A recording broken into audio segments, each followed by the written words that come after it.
Tax year 2025 में पाकिस्तान के 5.9 million income tax returns में तकरीबन 39% यानी 2.2 मिलियन रिटर्न ऐसे हैं जिनमें सिफर आमदनी जाहिर की गई है, उसमें कोई आमदनी मौजूद ही नहीं है। और अब जिससे एफबीआर की टैक्स चोरों की निशानदेही और आमदनी बढ़ाने की गैर कानूनी कोशिशों पर इदारे के एक्शन को ज़ाहिर इस वक्त मज़ीद पेचीदा बनाया जा रहा है। अब यहाँ पर एक बात यह भी है कि इंडिविजुअल्स फाइलर्स में 38% जो कि तकरीबन 2.2 मिलियन बनते हैं, उसके साथ कॉरपोरेशंस हैं जो कि 76% यानी 13,739 से 17,873 के दरमियान इनका फिगर है, और फिर एओपीज़ में 47.8% सिफर रिटर्न्स हैं।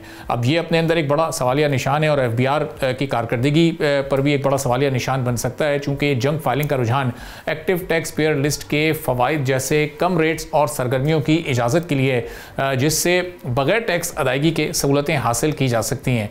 अब इसमें बैंक ट्रांजेक्शन से लेकर किसी परचेजिंग में या फिर गाड़ियों और मशीनों के रजिस्ट्रेशन से लेकर जो जायदादों में ट्रांसफ़र जैसे मामलात भी इसमें शामिल हैं। 2024 टैक्स ईयर में 68% नील फाइलर्स थे जो मुसलसल बढ़ रहे हैं, और अब जाहिर है इसके जो असबाब हैं उसमें गैर फाइलर्स पर 100% जुर्माने की सज़ा से बचना, सेल्फ असेसमेंट की कमज़ोरियों से फ़ायदा उठाना और फिर कैश पर अनडॉक्यूमेंटेड इकॉनमी जैसी चीज़ें भी इसमें अब शामिल हैं। लेकिन अब इसमें एफबीआर को क्या करना पड़ेगा, इन नील टैक्स पेयर्स के खिलाफ क्या कोई कार्रवाई बनती है या नहीं बनती, और इनका फ़ायदा या नुकसान क्या होता है, इस पर हम बात करेंगे। इकरामुल हक साहब टैक्स हमारे साथ मौजूद हैं। इकराम साहब बहुत शुक्रिया सर प्रोग्राम के लिए, आपने वक्त निकाला।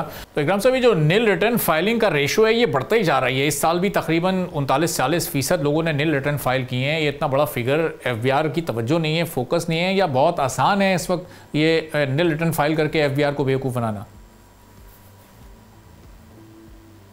जी बिल्कुल, देखिए बहुत से लोग ऐसे हैं जो जनरली भी ये समझते हैं कि उनकी आमदनी कोई इनकम टैक्स ऑर्डिनेंस के बाहर से तो टैक्सेबल नहीं है। जैसे बहुत से लोग जैसे एग्रीकल्चर इनकम है या वो हाउस होल्ड खवातीन है, मगर उनकी कोई ना कोई ऐसी एक्टिविटी तो इकोनॉमिक है जहाँ वहाँ इन्होंने, चूँकि आपको पता ही है कि ट्रांजैक्शन पे बहुत ज़्यादा रेट रखा हुआ है।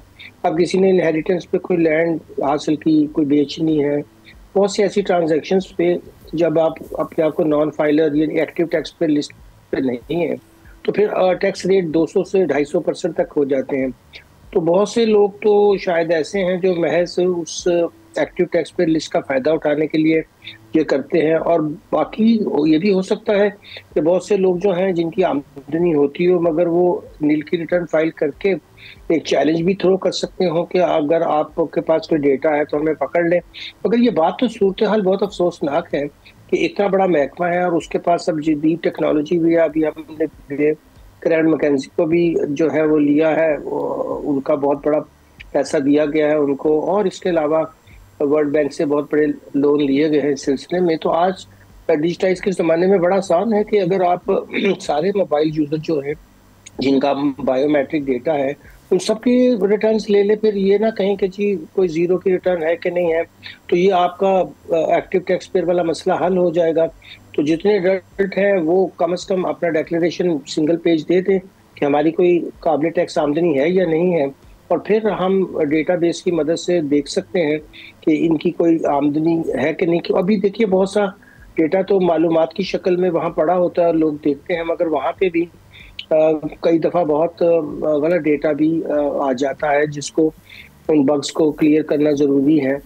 तो अगर हम विद होल्डिंग टैक्सेस इतनी ज़्यादा रखेंगे और टैक्स रेट बहुत ज़्यादा रखेंगे तो फिर लोग नील की रिटर्न्स ज़रूर फाइल करेंगे। मगर ये एक बहुत बड़ी टैक्स एजेंसी के लिए मेरे ख्याल में टैक्स पॉलिसी का मसला ज़्यादा है और उसे इस तरफ तवज्जो देनी चाहिए। सब्सक्राइब करें और बेल दबाएं ताकि कोई खबर रह न जाए।